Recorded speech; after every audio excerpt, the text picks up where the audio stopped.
My sister was framed and thrown in jail. It was the night before her final hearing. My fiancée, who also happened to be my sister's defense attorney, Vanessa, suddenly hid the key evidence. Before court starts, you have to go beg the plaintiff to drop the charges. I couldn't believe my ears. The evidence is solid. We can win. Why the hell should I beg him? Because the plaintiff is the man I've loved for 10 years. I can't let him lose. And I definitely won't let him carry the stigma of filing a false accusation. Vanessa handed me a bank card. Your sister will get 3 years, max. I'll make sure she lives comfortably inside. There's $2 million on this card. Consider it my compensation to you. Our wedding proceeds is planned, but you have to admit that your sister injured him while drunk. After we're married, I'll spend the rest of my life making it up to you and Sarah. I smashed the glass I was holding onto the floor. Vanessa, you make me sick. Her face darkened. Don't throw a tantrum. Your sister's future is in my hands right now. I slammed the door and left, heading straight for the lead prosecutor on the case. Ms. Lane, I want to turn state's witness. Not only can I prove my sister's innocence, but I also want to personally accuse my fiancée, Vanessa, of obstruction of justice. Mr. Brooke, do you realize what you're saying? Obstruction of justice. Accusing your own defense attorney, who is also your fiancé. This isn't a game. Prosecutor Harper Lane sat behind her desk, her fingertips tapping a steady rhythm on the surface, her scrutinizing gaze fixed on me. I gripped my phone. The recording had just finished playing. I know exactly what I'm saying. I met her eyes. You heard the recording. To protect the plaintiff, Ethan, Vanessa hid the key evidence that proves my sister Sarah's innocence, the complete surveillance footage. She demanded I beg Ethan to drop the suit and admit my sister's guilt in exchange for a 3-year sentence and a $2 million payout. Harper's tapping stopped. She leaned forward slightly. The authenticity of that recording is debatable.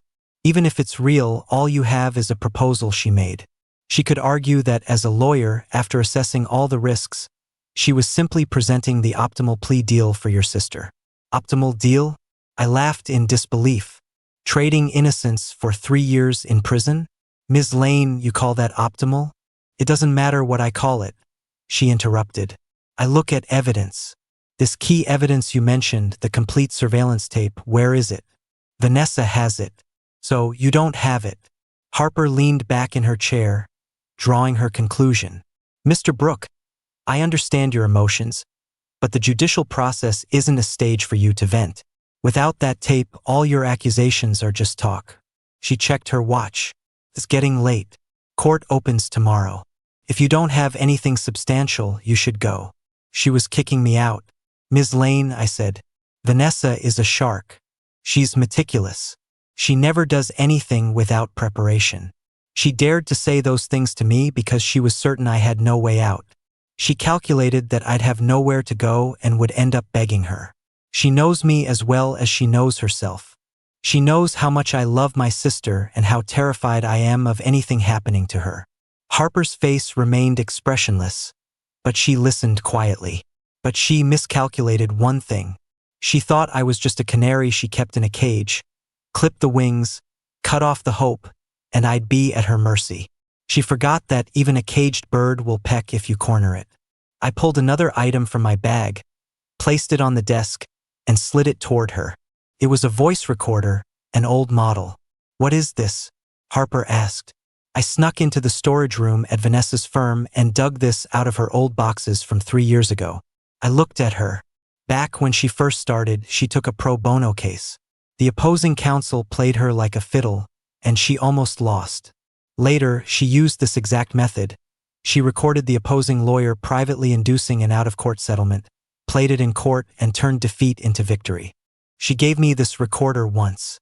She called it her badge of justice, the starting point of her career. She said that sometimes, to win, you need to use extraordinary means. Harper's eyebrow finally twitched. She picked up the recorder, weighing it in her hand. So, when she showed her true colors today, I was wearing another gift she gave me, a diamond lapel pin she designed herself. I raised my hand and tapped my chest. The diamond setting on this pin is hollow. There's a micro recording device hidden inside. She had it custom made, said it was to record every beautiful moment of us together. The recording on my phone was just audio. But here, I have the video of her admitting to hiding evidence, demanding perjury, and offering a bribe. I looked her dead in the eye. Ms. Lane, do we have enough evidence now? In the dead silence while waiting for Harper's answer, my thoughts drifted uncontrollably back to 3 years ago. Back then, Vanessa wasn't the elegant, calculating legal shark she is today. She was just a green law school graduate, brought to my house for dinner for the first time by my sister, Sarah. Blake, this is my best friend, Vanessa. She's your senior from school, so look out for her on campus. Sarah grinned, her arm looped casually through Vanessa's. That day, Vanessa was wearing a white shirt that had been washed until it was faded. Standing in our grandiose living room, she looked out of place. She looked at me, her eyes clean and nervous, blushing furiously. Aquí, Junior. I was a freshman then, arrogant and reckless. I teased her on purpose. Call me Blake. She froze for a second, then obediently whispered, Hi, Blake. Sarah laughed until she doubled over. Vanessa, you're done for. My little brother has you wrapped around his finger already. Later, I learned that her crush on me started that very day. She began appearing in my world frequently. If I had class, she'd save a seat in the room next door, pretending to bump into me. If I was at the library, she'd silently place an iced Americano on the table opposite mine. If I had club activities, she'd be standing not far away, watching me quietly. Everyone saw her feelings but me. I kept playing dumb. Until that pro bono case. She was fighting for a victim of domestic violence against a slippery veteran lawyer. The guy used every dirty trick in the book. Vanessa hit wall after wall. She couldn't eat for days, her mouth covered in stress blisters. I couldn't stand watching it anymore. I used my dad's connections to find evidence of the opposing lawyer's misconduct. Blake, thank you, she said on the phone, her voice raspy with exhaustion. But I can't use it. Why? The guy deserves it. I didn't understand. Because it's procedurally unjust. If I use it, I become just like him, she said stubbornly. I want to win my way, fair and square. Her idealism drove me crazy, but there was nothing I could do. The day before the trial, she suddenly asked to meet me. She handed me that old voice recorder, her eyes shining with an intense light. I won. She told me she had pretended to compromise, met with the lawyer, and recorded the entire conversation where he tried to coerce her client into an unfair settlement. Sometimes, to reach justice, you have to walk a path that isn't entirely lit, she said, looking at me earnestly. Blake, thank you for making me see that. But my bottom line is that I will never hurt an innocent person. That night, she confessed to me. In the riverside breeze, she said, Blake, I've liked you for a long time. I have no money, no background. I can't give you anything right now, but I'll work hard. I'll become the best lawyer and give you the best life. Will you give me a chance? I looked at the stars in her eyes and nodded. After we got together, she worked like her life depended on it. In 3 years, she achieved the partner status most lawyers dream of, becoming a legend in the industry. Our wedding date was set. The dress, the rings, the honeymoon, we chose the best we could afford. When she gave me that lapel pin, she hugged me and said, Blake, I want to record all our happiness so we can watch it slowly when we're old. The day my sister was arrested, Vanessa rushed over immediately, pulling me back from the edge of a breakdown. She held me while I shook, saying firmly, Don't be afraid. I'm here. I promise you Sarah will be fine. I believed her. I pinned all my hopes on her, like a drowning man clutching driftwood. I forgot that water can float a boat, but it can also capsize it. Mr. Brooke? Harper's cold, hard voice yanked me out of the abyss of memory. I snapped back to reality, meeting her probing gaze. Ms. Lane, I have just one question. Go ahead. If I provide all the evidence, take down Vanessa, and prove my sister's innocence. My voice was quiet. Procedurally speaking, what happens to this case? Harper's answer was concise. Vanessa will be investigated for obstruction of justice. Once verified, The district attorney's office will prosecute. Your sister Sarah's case will be remanded for a retrial due to new evidence and significant ineffective assistance of counsel. Retrial. That means there's a chance, I muttered to myself. Yes.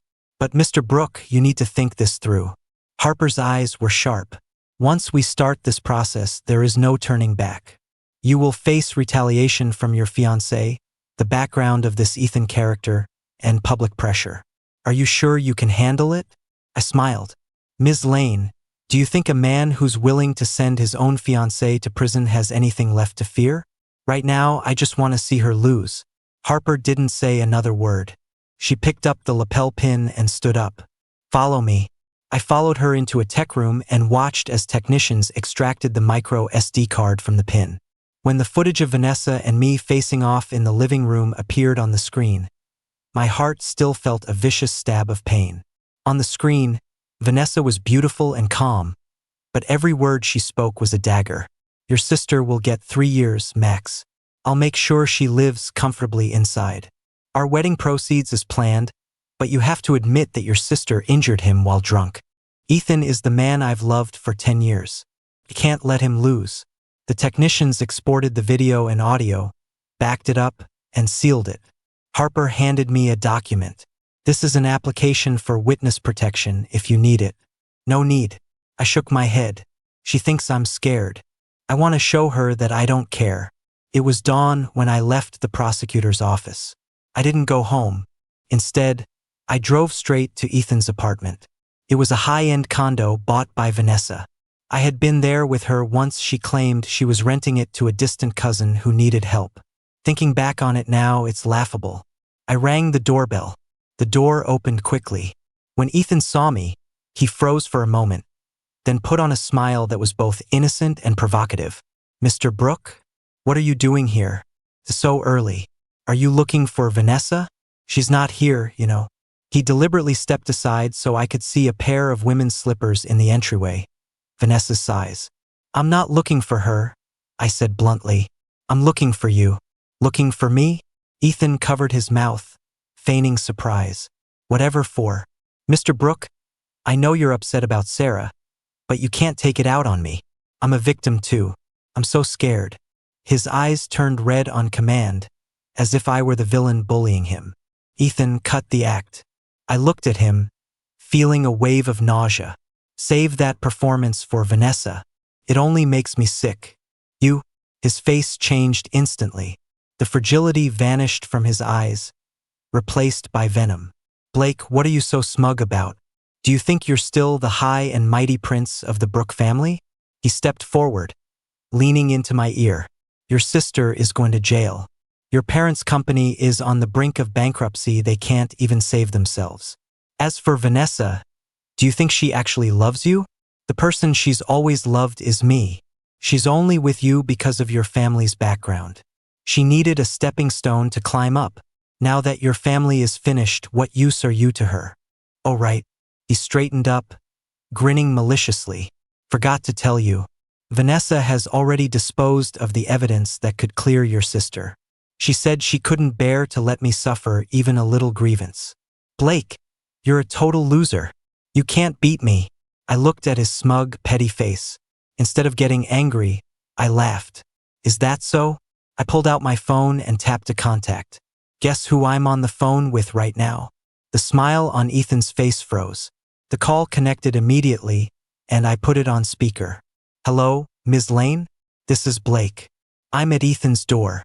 He just personally admitted to me that Vanessa has destroyed the evidence. Yes, I recorded it. You tricked me.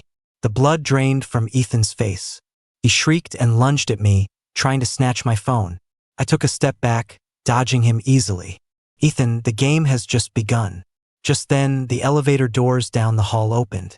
Vanessa appeared, carrying breakfast from Ethan's favorite spot. She saw me and the frantic Ethan, and her face darkened. Blake, what are you doing here?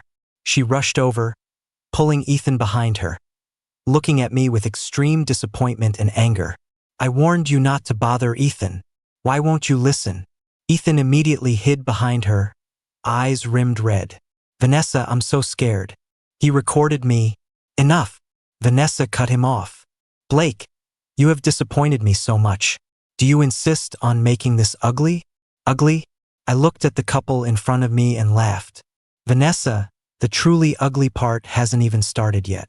Vanessa soothed Ethan by her side, looking at me with blame and impatience.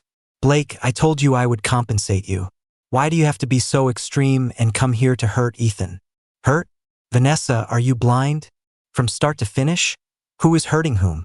Stop being unreasonable. Vanessa's voice rose. Ethan has weak health, he can't handle stress. I will handle your sister's case. Go back home right now. Go home? I sneered. Vanessa, did you forget? Today is the final hearing for my sister. As her defense attorney, you're not at the courthouse, you're bringing breakfast to the plaintiff's house. What is this? You. Vanessa was choked into silence, her face turning an angry shade of pale. Ethan whispered from beside her, Vanessa, don't be mad at Mr. Brooke. It's all my fault. I shouldn't have gotten hurt, I shouldn't have put you in a tough spot. How about we just forget it? I'll drop the suit, as long as Sarah doesn't hurt me again. Predictably, Vanessa protected him even more fiercely. Silly, don't talk nonsense. This isn't your fault. She comforted Ethan, then turned to me with an ultimatum. Blake, I'm giving you one last chance. Go to the court right now. In front of everyone, admit your sister acted out while drunk and ask the judge for leniency. Otherwise, she paused, her eyes full of threat. Otherwise what? I didn't give an inch. Otherwise, you'll make my fiancé personally send my sister to prison in open court? It seems you're determined to go down the hard road. She stopped looking at me and dialed a number on her phone. Lee, execute Plan B. Submit that evidence to the court. My phone vibrated. It was a message from Harper. My team is at the courthouse, but Vanessa just submitted new evidence, a heavily edited video. It looks very bad for your sister. Blake, you forced me to do this. With that, she shielded Ethan, didn't spare me another glance, and turned into the apartment. When I arrived at the courthouse, the trial had already begun.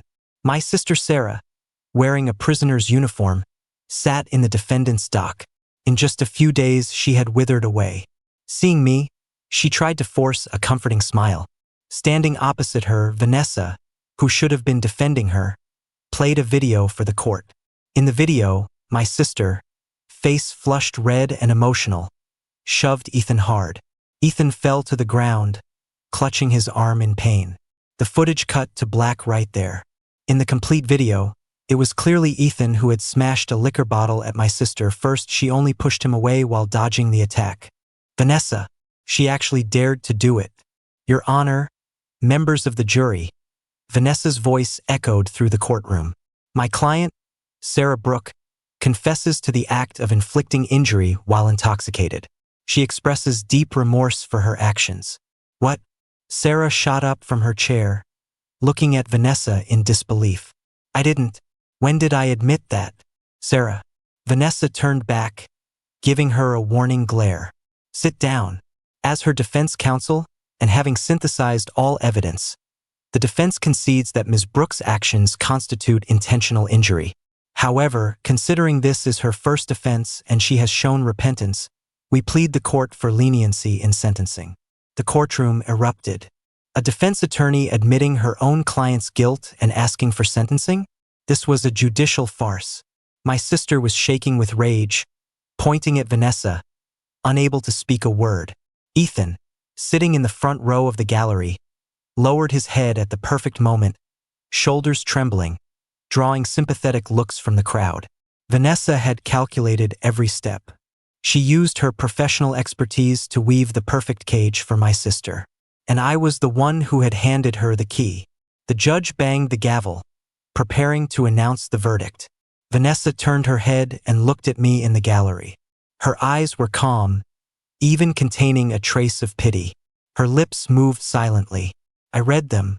She said, "Beg him." Just as the judge was about to speak, I used every ounce of strength I had to stand up. Your Honor, I object. Every eye in the court instantly focused on me. Bailiffs immediately moved to stop me. Order. No outbursts from the gallery. Vanessa's expression changed drastically. She stared daggers at me. My sister shouted, "Blake, what are you doing? Sit down." I ignored everyone and looked straight at the judge. "Your Honor, I have evidence proving my sister is innocent. I also want to formally accuse defense attorney Vanessa White of forging evidence and obstruction of justice." As soon as the words left my mouth, the courtroom exploded again. "He's crazy. That man is insane. Accusing his own fiancée? What kind of soap opera is this?" Ethan gasped theatrically, as if terrified.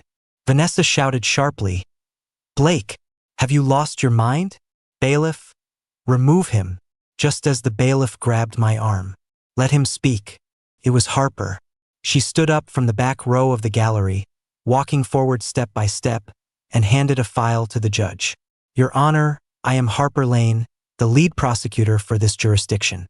Just moments ago, the prosecution received significant new evidence sufficient to alter the judgment of this case. At the same time, we formally raised serious concerns regarding the professional conduct of defense attorney Ms. Vanessa White." Vanessa swayed slightly. She looked at Harper in disbelief, then at me, her eyes filled with shock and anger.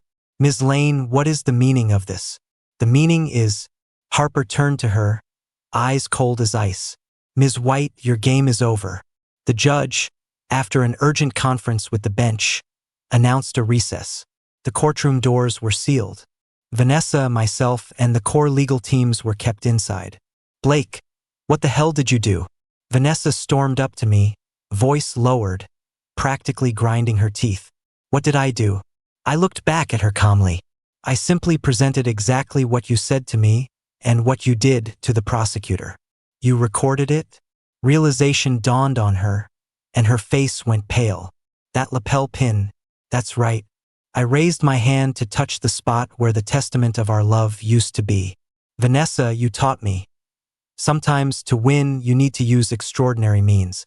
I learned well. Are you satisfied?" "You?" She trembled with rage, pointing at me. "You plotted against me." "I plotted against you?" I laughed. "Vanessa, who plotted against whom?" "When you treated my sister's future and our years of love as stepping stones for your high school sweetheart. Why didn't you call that a plot?" "He's not what you think." She was still making excuses. "Enough." I didn't want to hear another word.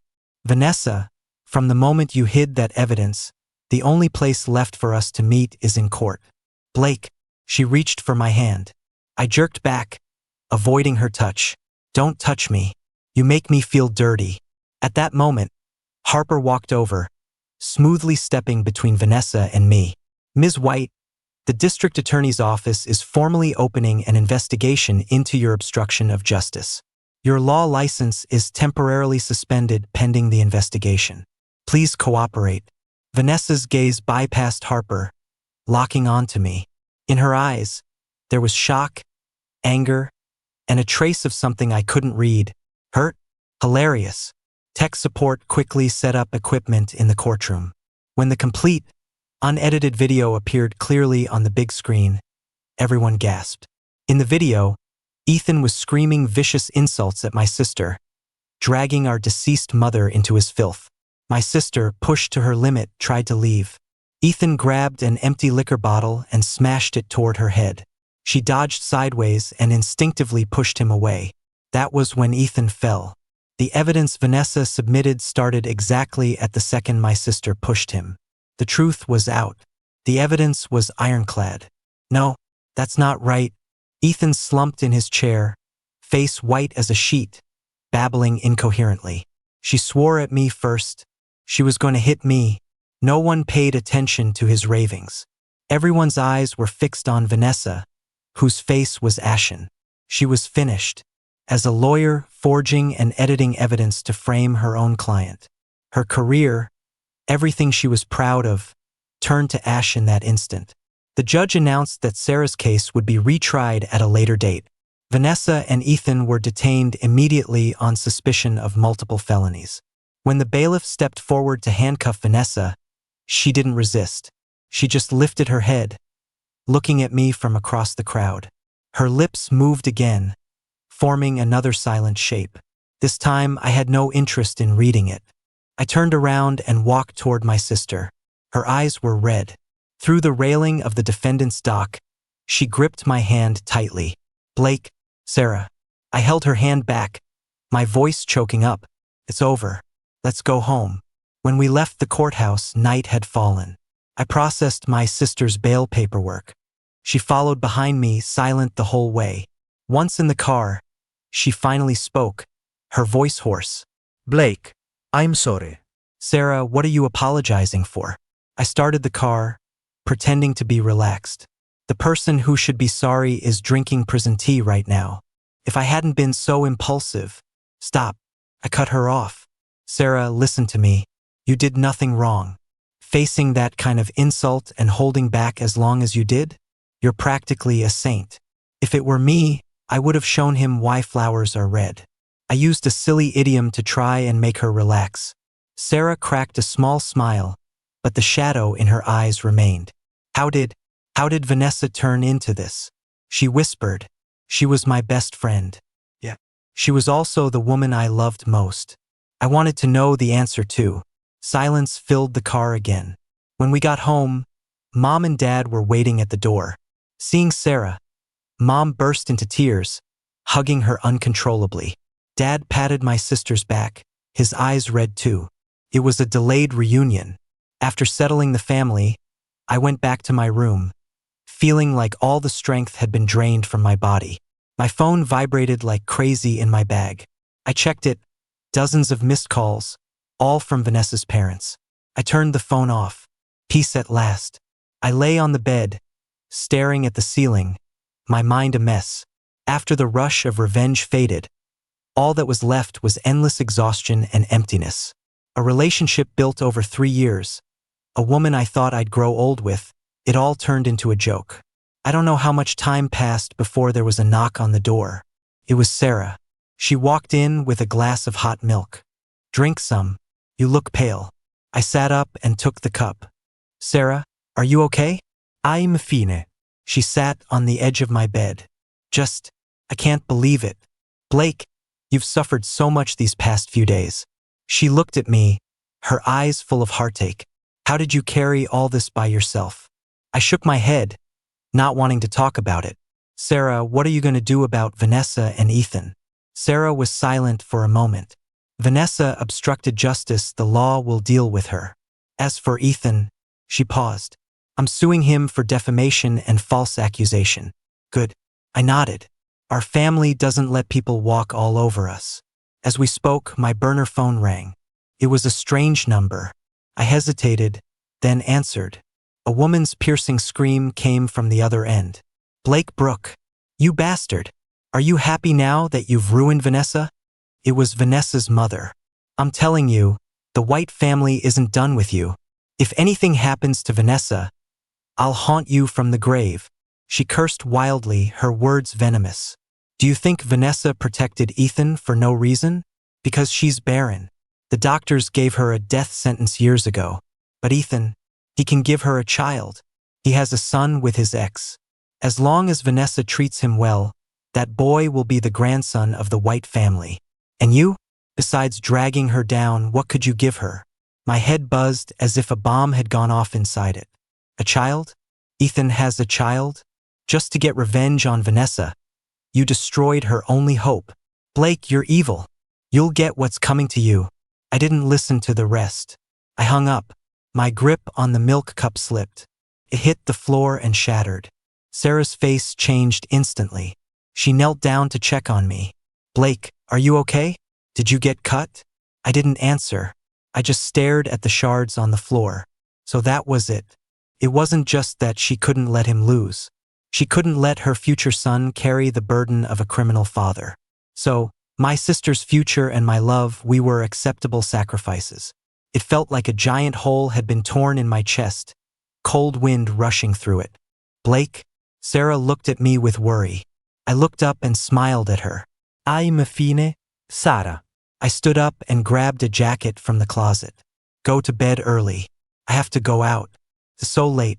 Where are you going? To see someone. To make her feel even more pain. I drove to the detention center. Using some of my dad's connections, I got a meeting with Vanessa in a small visitation room. She was wearing a standard uniform. Her hair had been cut short. In just a few days, she had aged. Deep dark circles hung under her eyes. Seeing me, a spark lit up in her dull eyes. Blake, you came. You finally came to see me. She stood up eagerly, trying to get closer, but the glass separated us. I came to tell you one thing. I looked at her, my voice as calm as a dead lake. Tell me. I'm listening. Your plan B was pretty good. Too bad I have one too. I pulled a document from my bag and pressed it against the glass. It was a hospital report. Sarah's report. Vanessa's eyes focused on the paper. Her body jerked, pupils constricting. This is Sarah's? Her voice trembled. It is. I spoke slowly, enunciating every word. While you were forcing me to admit my sister was guilty to protect Ethan and his ready-made son, my sister was pregnant. Vanessa, because of your false accusations and the immense stress of this lawsuit, she miscarried. Just this afternoon, while you were pointing the finger at her in court, you personally killed my unborn nephew. The blood drained from Vanessa's face at a terrifying speed. She stared at that thin piece of paper, lips trembling, unable to form a word. No. Impossible. She murmured. Why didn't you tell me? Tell you? I laughed, the sound harsh in the empty room. Tell you so you could force her to get an abortion like you forced her to plead guilty? Or tell you so you could use the child as leverage to make me submit? Vanessa, in your heart, beside Ethan and that so-called son, is there anything that can't be sacrificed? I didn't. She shook her head in agony, pressing her palm against the glass as if trying to push through it. Blake, I never wanted to hurt you. I just wanted the best of both worlds. I finished for her. You wanted to save your first love, but you didn't want to give up your wealthy fiancé.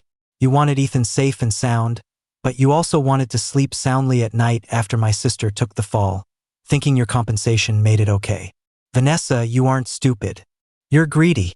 You wanted everything. My gaze drifted to the wall behind her. My voice was as light as a breeze. Too bad. You get nothing. I took back the report and put it in my bag. Vanessa, this is what you owe me. What you owe my sister. What you owe the Brooke family. Now we're even. I turned around, refusing to look at her one last time, and walked toward the door. Behind me came the sound of heavy thuds against the glass and a heart-wrenching scream. Blake, come back. You liar. Come back. I didn't look back. Liar? Who was the real liar here? Walking out of the detention center, the cold night wind hit my face, and I realized my cheeks were wet with tears. Near the road, Harper was leaning against my car door, a cigarette between her fingers, the ember glowing in the dark. Seeing me, she put out the smoke. Done talking? Yeah. Going home? I shook my head. Can you walk with me? She didn't speak, just fell into step beside me. We walked along the river for a long, long time. The river wind messed up my hair and dried the last bit of moisture from my eyes. Are you okay?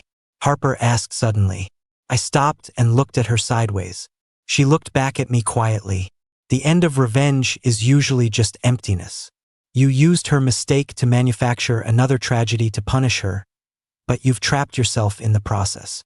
I was silent. Blake, she said my name. Look forward. Your life shouldn't just be about getting back at Vanessa. What else can I do? I asked, lost. Do what you should do. Do what you like to do. Leave the guilty to the law and then start your own new life. New life. Did I still have a new life? Vanessa was eventually sentenced to 4 years in prison for obstruction of justice and harboring a criminal. In court, she confessed to everything, including how Ethan had framed another innocent man years ago. It turned out she had asked to meet me that night to give me a USB drive containing evidence of Ethan's past crimes. She claimed she was held hostage by gratitude and tried to outsmart everyone, but ended up losing it all. A man so paranoid and crazy he'd use any means to get what he wanted. And my family and I were just innocent bystanders caught in the blast radius of their absurd drama. That wrongfully accused man, after sitting in jail for 2 years, was finally exonerated and released. Ethan, due to false accusation, attempted intentional injury, and multiple prior offenses, was sentenced to 15 years. He cried his eyes out in court, screaming that Vanessa had ruined his life. Everything settled into dust. The Brooke family returned to its former peace. After recovering at home for a while, Sarah went back to the company, steadier and harder working than before. Mom and Dad smiled more often. Only I seemed stuck in the same place. Quit my job. I stayed home every day, reading, listening to music, or doing nothing at all, just staring into space. Harper came by a few times. She wasn't the cold prosecutor anymore. She'd bring cake I liked or a bunch of sunflowers. She never mentioned Vanessa. She just talked to me or sat with me in silence. "Blake, you need to go out," she said once. "The sun is nice today." I looked out the window and shook my head. I knew I was sick. Psychologically, the betrayal was like a knife that not only severed my love but also cut off my trust in the world. I started fearing intimacy, fearing giving my heart, fearing being hurt again. Sarah was worried about me and took me to a therapist. The doctor said I had PTSD. I needed time and love. Sarah pushed aside her work to be with me every day.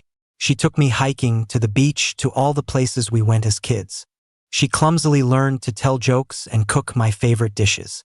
"Blake, look, there are still so many beautiful things in this world," she said, pointing at the sunrise over the ocean. "Don't lock yourself away because of one rotten person." I looked at her profile, lit by the morning sun, and nodded. One day, Sarah's company held a celebration banquet for completing a major project. She dragged me out of the house to go. At the banquet, surrounded by toasts and perfumes, wearing a suit, I felt like an outsider. I didn't fit in. I found a corner to hide in, watching my sister navigate the crowd with ease. She really had grown up. Alone? Harper's voice came from beside me. She was wearing a casual suit today, having shed the uniform. She looked less sharp, softer. "Ms. Lane." I raised my glass to her. "You can call me Harper," she said. "Okay, Harper." We fell into silence. After a while, she suddenly asked, "Do you still love her?" I knew who she meant. I shook my head. "No." "Do you hate her?" I thought about it, then shook my head again. "I don't think I hate her anymore either." When I saw her lose everything in court, the hate vanished. All that was left was an indescribable fatigue. "That's good." Harper looked at me earnestly. "Blake, forget the past. Let yourself off the hook." "I'm trying," I said. Halfway through the party, Sarah went on stage to speak. She thanked the employees, thanked the partners. Finally, her eyes landed on me. "Today, the person I want to thank most is my brother, Blake. In the darkest moment of my life, he was the one who held everything up alone and got justice for me. He is the most important person in my life." Her eyes reddened as she spoke. Thunderous applause filled the room. Looking at my sister on stage, my eyes welled up too. I hadn't told anyone, not even Sarah. Those words I said to Vanessa in the visitation room were a lie. I forged that miscarriage report. I just wanted her to taste what it felt like to lose the most important thing. But I never expected that on the day of the final verdict, Vanessa's lawyer would find me. He gave me a letter. In it, Vanessa wrote down the whole truth, a version completely different from what her mother had screamed at me. She wasn't infertile. Ethan had tricked her with a forged medical report from overseas, making her believe she couldn't have children. Ethan's mother had been a benefactor to the White family, so Vanessa had always looked out for them. When she fell into despair over being barren, Ethan swooped in, claiming he had a son he could have her adopt to carry on her family line. She believed him, to repay a debt of gratitude, and for that false hope, she walked step by step into Ethan's trap until she was in too deep. At the end of the letter, she wrote, "Blake, I don't ask for your forgiveness. I just want you to know that from beginning to end, the only person I ever loved was you. My feelings for you were real. The moments recorded in that pin were real. If I could do it all over again, I'd wish we never met in that living room. I'm sorry." After the party, Harper drove me home. Halfway there, she stopped by the river, the same place we walked that night. "Blake." She unbuckled her seatbelt and turned to me. "I know saying this now might be bad timing, But I don't want to wait anymore. She pulled a small box from her pocket and opened it. Inside wasn't a ring, but a key. A very ordinary house key. This is the key to my place. She looked at me, her eyes filled with a gentleness and nervousness I'd never seen before. I don't want to see you staying in that empty house alone anymore. I don't want to watch you from the window. I want to walk into your world, pull open the curtains, and let the sun inside. Blake, I know you're hurt. I know you're scared. It's okay. We can take it slow. You don't have to love me, but please, give me a chance to love you. I looked at the key in her hand, then at the stars in her eyes. That light was very similar to the look in Vanessa's eyes when she confessed to me years ago, but also completely different. Vanessa's light was the ambition and desire that burned herself up. Harper's light was the warmth and steadiness that wanted to illuminate someone else. I reached out, and under her expectant gaze, I slowly closed the box. Harper, I whispered, watching the light in her eyes dim instantly. This is too fast for us. Harper's shoulders slumped. She pulled her hand back, a disappointment on her face I'd never seen. I'm sorry. I was too impatient. It's okay. Pretend I never said it. But I interrupted, catching her eyes as she looked up. I think we can start as friends. I took the box from her hand, opened it, took out the key, and weighed it in my palm. For example, as a friend, going to your place to mooch a meal shouldn't be crossing the line, right? Harper froze. She stared at me blankly for a few seconds before realizing what I meant. Pure joy lit up her eyes instantly. Not at all. Not crossing the line at all. She was so excited she started rambling. What do you want to eat? I can cook anything. I'll go buy groceries right now. Watching her fumble to start the car, I couldn't help but laugh. It was the first time in a long time that I laughed from the heart. Turns out, opening the curtains isn't that hard. You just need a little bit of courage. Harper and I really started as friends. She never mentioned love or being together again. She just stayed by my side like a true friend. She took me to farmers' markets, teaching me how to tell which fish were freshest. She took me hiking on trails, showing me which plants could be used as medicine. She took me to symphonies, and I accompanied her to watch boring soap operas. In a silent, nurturing way, bit by bit, she pulled me out of my shell and back into the world of the living. My life started to have color again. I found a new job, not through family connections, but on my own merit, working legal at a foreign firm. It was busy, but fulfilling. Sarah's company was on the right track, doing even better than before. Everything was getting better. A year later, Sarah got married. The groom was her college classmate, a cheerful and reliable guy. At the wedding, as family, I went up to give a speech. I looked down at the happy smiles of Sarah and her husband, at the relieved looks in my parents' eyes, and saw Harper in the crowd watching me. She was smiling too, her eyes full of blessings and warmth. In that moment, I suddenly felt that I had truly moved on. After the wedding, I went home with Harper. Congratulations, she said. Congratulations to you too, I said. Congratulations for what? She paused. I took the small key box out of my pocket and handed it to her. Her expression froze. Blake, you, open it. Her hands trembling, she opened the box. Inside, beside the key she gave me, lay another one. It was the key to my house. Harper, I looked at her earnestly. We've been friends for a year. I think we can take a step forward.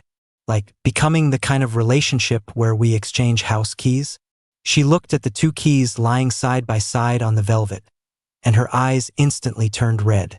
This woman, who commanded the courtroom and made criminals tremble, stood there crying like a child, too emotional to speak.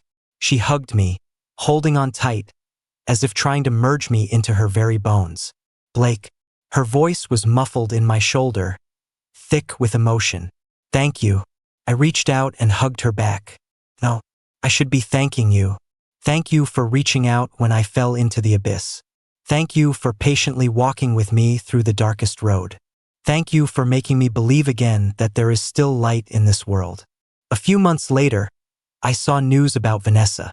She had behaved well in prison and received a sentence reduction. The report included a recent photo. She was much thinner, much older. The high-spirited arrogance between her brows was gone. I heard her parents sold their assets to pay off the debts from her lawsuits and moved out of the city. I closed the news app. My phone rang. It was Harper. Off work yet? I'm downstairs. Coming. I packed my things and walked out of the office building. Harper's car was parked by the curb. She was leaning against the door, the sunset bathing her in a warm, golden outline. Seeing me, she smiled. I opened my arms to her. She ran toward me, crashing into my embrace with warmth. Everything in the past was just the prologue. My brand new life was just beginning.